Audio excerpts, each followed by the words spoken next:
ఏడు గడిచిపాయే దినము గడిచిపాయే ఎట్లా ఉండ్రు బిడ్డలో నా ఇల్లు తొవ్వ మర్చిపోయిరో.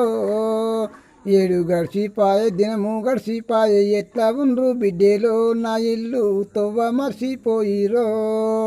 పత్తి సేన్లా ఉన్న పెద్ద కొడుక జర పైన మాయిపోరో. చెల్లెల్ని తోలుకొని రారో పండుకు. పత్తి 10 ఎకరాల పత్తి సేను పెడితే పురుగుల మందాయనే. చేతికి మందు డబ్బా మిలేనే వయవ్వ.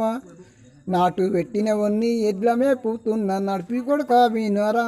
చెల్లెల్ని తోలుకొని రారా పండుకు. ఆరే చెట్టు కింద నారా తీసుతున్న చిన్న కొడుక ఈనరా. చెల్లెల్ని తోలుకొని రారా పండుకు. ఆరే చెట్టు కింద నారే తీసుతున్న చిన్న కొడుక వినరా. చెల్లెల్ని తోలుకొని రారా పండుకు.